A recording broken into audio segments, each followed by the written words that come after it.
ആശുപത്രിയിലെ തിരക്കു പിടിച്ച മടുപ്പിൽ നിന്നും വസുദേവൻ വീട്ടിലെത്തി കനലെരിയുന്ന മനസ്സുമായാണ്. മുറിയിലെത്തിയ പാടെ അവൻ്റെ കണ്ണുകൾ ശരണ്യയെ തിരിഞ്ഞു. കട്ടിൽ കമഴ്ന്നു കിടക്കുകയാണ് അവൾ. എവിടെയടി എൻ്റെ പുഴയോരത്തെ വില്ലയുടെ ആധാരം? പറയടി നീ. അത് മറ്റാർക്കെങ്കിലും നീ മറിച്ചു വിറ്റോ ശരണ്യ? വസുദേവന്റെ ശബ്ദം ആ മുറിയിൽ മുഴങ്ങി. മറുപടി ഉണ്ടായില്ല. അവളുടെ മൗനം അവനെ കൂടുതൽ പ്രകോപിപ്പിച്ചു. നിനക്കൊന്ന് നാവില്ലേ? ഒന്ന് തിരിഞ്ഞു നോക്കടി. ഞാൻ എത്ര നേരമായി നിന്നോട് ചോദിക്കുന്നു, എന്തിനു നീ മിണ്ടാതിരിക്കുന്നത്? അവൻ്റെ സ്വരത്തിൽ ദേഷ്യം ഇരച്ചു കയറി. തൻ്റെ നേർക്ക് ഉയരുന്ന ചോദ്യങ്ങൾ താങ്ങാനാവാതെ ശരണ്യ സാവധാനം കട്ടിൽ നിന്ന് തിരിഞ്ഞു. വാടിയ മുഖവും കരഞ്ഞു കലങ്ങിയ കണ്ണുകളുമായി അവൾ അവനെ നോക്കി. ആ മുഖത്തെ ദൈന്യത കണ്ടപ്പോൾ ഒരു നിമിഷം അവൻ്റെ ഉള്ളിൽ സ്നേഹമുണർന്നു പോയി. എന്താ എന്താ നിനക്ക് പറ്റിയേ? നിനക്കെന്തെങ്കിലും സങ്കടമുണ്ടോ? അവൻ്റെ ശബ്ദം ഒന്ന് ഇടറി. പക്ഷെ വസുദേവിൻ്റെ കണ്ണുകളിലേക്ക് നോക്കാൻ പോലുമുള്ള അർഹത തനിക്കില്ലെന്ന് ശരണ്യയുടെ ഉള്ളം മന്ത്രിച്ചു പോയി. അവൾ പെട്ടെന്ന് തന്നെ അവനിൽ നിന്നും മിഴികൾ താഴ്ത്തി. ആ ഭാവമാറ്റം വസുദേവിനെ വീണ്ടും ഭ്രാന്ത് പിടിപ്പിച്ചു. അവളുടെ മൗനം. ടേബിളിരുന്ന ഗ്ലാസ് അവൻ ആഞ്ഞെടുത്ത് തറയിലേക്ക് എറിഞ്ഞു. ചില്ലുകൾ ചിതറിക്കിടക്കുന്ന ശബ്ദം കേട്ട് അവൾ ഞെട്ടിപ്പിടിച്ച് കട്ടിൽ നിന്ന് എഴുന്നേറ്റു. നീ വിചാരിച്ചോ നിന്റെ കാല് പിടിച്ച് ഞാൻ ഇരിക്കുമെന്ന്? ഞാൻ പറയുന്നത് നീ കേൾക്കുന്നത് നിന്നെ അന്ധമായി സ്നേഹിച്ചത് കൊണ്ടോ? അല്ലാതെ പെണ്ണിൻ്റെ സാരി തുമ്പിൽ തൂങ്ങിക്കിടക്കുന്ന ഒരുവനായി നീ എന്നെ കാണണ്ട. അവൻ എന്തു പറഞ്ഞിട്ടും അവൾ അപ്പോഴും മൗനത്തിലായി. വസുദേവൻ തൻ്റെ ഫോണെടുത്ത് ഒരു വീഡിയോ പ്ലേ ചെയ്തു അവളുടെ കയ്യിലേക്ക് വെച്ചു കൊടുത്തു. കണിമംഗലം ഓഫീസിന് മുന്നിൽ ഒരു ചുവന്ന കാറിൽ വന്നിറങ്ങുന്ന ശരണ്യ, മുഖം മറച്ച് ഓഫീസിനുള്ളിലേക്ക് കയറുന്നവൾ, പിന്നീട് ക്രിസ്റ്റി എന്ന യുവാവിനോട് അവൾ രഹസ്യമായി സംസാരിക്കുന്ന ദൃശ്യങ്ങളും. ആരാടി ഇവൻ? പറയടി, ഇവനാണോ നീ എൻ്റെ വില്ല നൽകിയത്? അതെല്ലാം കണ്ടുകൊണ്ട് അവൻ്റെ മനസ്സിന് നിയന്ത്രണം വിട്ടുപോയത് കൊണ്ടാണ് അവൻ ശരണ്യയോട് അത്രയും കയർത്തു തന്നെ സംസാരിച്ചതും. അവൻ അവളുടെ മുടിയിൽ കുത്തിപ്പിടിച്ചു. വേദന കൊണ്ടവൾ പിടഞ്ഞുപോയി. വസുദേവൻ എല്ലാം അറിഞ്ഞിരിക്കുന്നു എന്ന യാഥാർത്ഥ്യം അവൾക്ക് മുന്നിൽ ഒരു വൻമതിലായി നിന്നു. ഇനി വീട്ടിലോ അവൻ്റെ ഹൃദയത്തിലോ തനിക്ക് സ്ഥാനമുണ്ടാവില്ലെന്നും അവൾ ഉറപ്പിച്ചു. എൻ്റെ ലോക്കറിൻ്റെ പാസ്വേഡ് നിനക്ക് മാത്രമേ അറിയാവൂ. നീ എന്നെ ചതിക്കുകയായിരുന്നല്ലടി ഇത്രയും കാലം. എനിക്കൊന്നും അറിയില്ല വസു. ഞാൻ അന്ന് അച്ഛനെ കാണാനാണ് പോയത്. പിന്നെ കണിമംഗലത്ത് പോയത് അവൻ എൻ്റെ കൂടെ പഠിച്ചൊരു പയ്യനായത് കൊണ്ടാണ്. അവൻ്റെ സഹോദരിയുടെയും ഓപ്പറേഷൻ പണം അത്യാവശ്യമായിരുന്നു. ആ കുട്ടിയുടെ അവസ്ഥ കേട്ടപ്പോൾ എനിക്ക് സങ്കടം വന്നു. അതാണ് ആ ദൃശ്യത്തിൽ കാണുന്നത്. അല്ലാതെ നീ വിചാരിക്കുന്നത് പോലെ ഭീഷണിപ്പെടുത്തുകയോ ഞാൻ കരഞ്ഞതൊന്നുമല്ല. ഞാൻ ചെയ്യും എന്ന് നിനക്ക് തോന്നുന്നുണ്ടോ? നിനക്ക് ആരാണ് ഈ വീഡിയോ അയച്ചു തന്നത്? അവളിൽ മുമ്പത്തെ പോലെ വസുദേവൻ ഇപ്പോൾ വിശ്വാസമില്ല. കാരണം അവൻ്റെ സുഹൃത്തുക്കളും വഴി അവൻ പലതും അവളെക്കുറിച്ച് അറിഞ്ഞിരുന്നു. അവളുടെ വിശദീകരണം അവനെ തണുപ്പിച്ചില്ല. അവൻ അവളുടെ മുഖത്തേക്ക് രൂക്ഷമായി നോക്കി. ഇത് സത്യമാണെങ്കിൽ നിനക്ക് നല്ലത്. പക്ഷെ മറ്റെന്തെങ്കിലുമാണെന്ന് ഞാൻ വീണ്ടും ആരിൽ നിന്നെങ്കിലും അറിഞ്ഞാൽ നിന്നെ ഞാൻ വെറുതെ വിടില്ല ശരണ്യ. അതും പറഞ്ഞ് അവൻ മുറിക്ക് പുറത്തേക്ക് പോയി. അവൻ പോയ ദിശയിലേക്ക് നോക്കി ശരണ്യ തളർന്നിരുന്നു. അവൻ്റെ കൈവിരലുകൾ അമർന്ന പാടുകൾ അവളുടെ കവളിൽ ചുവന്ന് കിടക്കുന്നു. എപ്പോഴും ശാന്തനായിരുന്ന വസുദേവൻ ഇത്രയും വയലൻ്റ് ആയത് അവളെ ഭയപ്പെടുത്തി. കാരണം എന്തു പറഞ്ഞാലും അനുസരിക്കുമായിരുന്നു അവൻ, തൻ്റെ മകനു വേണ്ടിയും. ക്രിസ്റ്റിയാണോ ഈ വീഡിയോ അയച്ചു കൊടുത്തത്? അതോ അഗ്നിയോ? അതോ മറ്റാരെങ്കിലും? അവളുടെ മനസ്സിൽ വീണ്ടും സംശയത്തിൻ്റെ വിത്തുകൾ മുളപൊട്ടി. വരാനിരിക്കുന്ന കൊടുങ്കാറ്റിൻ്റെ മുന്നോടിയുള്ള ശാന്തത മാത്രമാണതെന്ന് അവൾ തിരിച്ചറിഞ്ഞില്ല.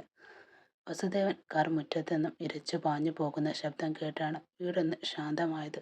മുറിയിൽ തകർന്നു പോയ മനസ്സുമായി അപ്പോഴും ഇരിക്കുന്നുണ്ട് ശരണ്യ. അവളുടെ ചിന്തകൾ അപ്പോഴും കാട് കയറിയിരുന്നു. അപ്പോഴാണ് വാതിൽക്കൽ ഒരു നിഴൽ കണ്ടത്. നോക്കിയപ്പോൾ സീതാലക്ഷ്മി. അവരുടെ മുഖത്ത് പ്രകടമായ ആശങ്കയുണ്ടെങ്കിലും ഉള്ളിലൊരു പടക്കം പൊട്ടിയ സന്തോഷമാണ്. എന്താ മോളെ പറ്റിയത്? വസു എന്തിനാ ഇത്ര ദേഷ്യപ്പെട്ടു പോയത്? സീതാലക്ഷ്മി അരികിലിരുന്ന് വാത്സല്യത്തോടെ ചോദിച്ചു. ശരണ്യയുടെ മുഖത്തെ വിറയലും ആ വില്ലയുടെ ആധാരം കാണാത്തതിലെ പരിഭ്രമവും കണ്ടപ്പോൾ തന്നെ സീതാലക്ഷ്മിക്ക് കാര്യങ്ങളെല്ലാം പിടികിട്ടിയിരിക്കുന്നു.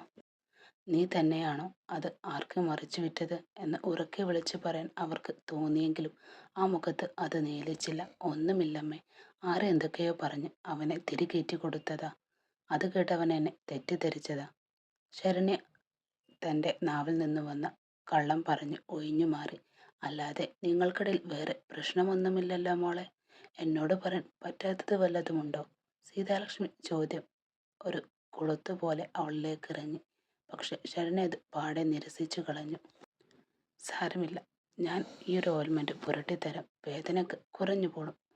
അവർ തൻ്റെ മുറിയിൽ പോയി മരുന്നുമായി വന്നു. അവളുടെ കവിളിലെ പാടുകൾ വിരലമർത്തിയപ്പോൾ അവളുടെ ഉള്ളിൽ പ്രതികാരം ചിരിക്കുകയായിരുന്നു.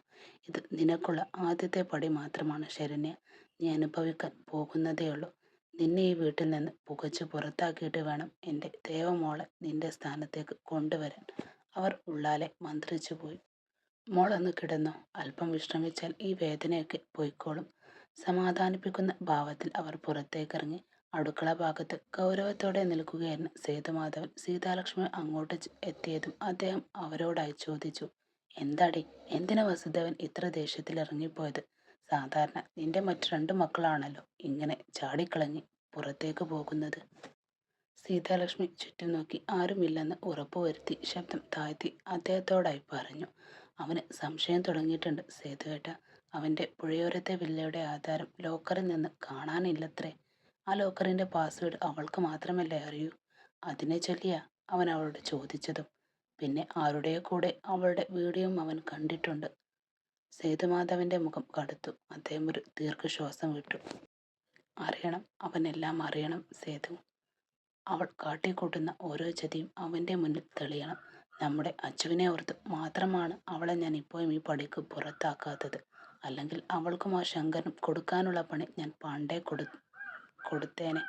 സേതുമാധവന്റെ വാക്കുകൾ വർഷങ്ങളായിക്കൊണ്ടുള്ള പകയുടെയും ശങ്കരന്റെയും ശരണ്യയും ചേർന്ന് തങ്ങളുടെ കുടുംബത്തിന് വരുത്തിവെച്ച നാണക്കേടിന് പകരം വീട്ടാനുള്ള അവസരം കാത്തിരിക്കുകയായിരുന്നു അദ്ദേഹവും.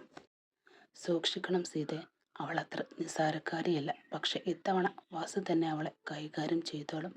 അവരുടെ കണ്ണുകളിൽ ഗൂഢമായൊരു ലക്ഷ്യത്തിന്റെ തിളക്കമുണ്ടായിരുന്നു. ശരണ്യയുടെ വീഴ്ചയുടെ തുടക്കമായിരുന്നു ആ രാത്രി തന്നെ. കണിമംഗലം ഗ്രൂപ്പിലെ ജീവനക്കാർക്കിടയിൽ അന്ന് പതിവില്ലാത്തൊരു ഉന്മേഷമുണ്ടായിരുന്നു.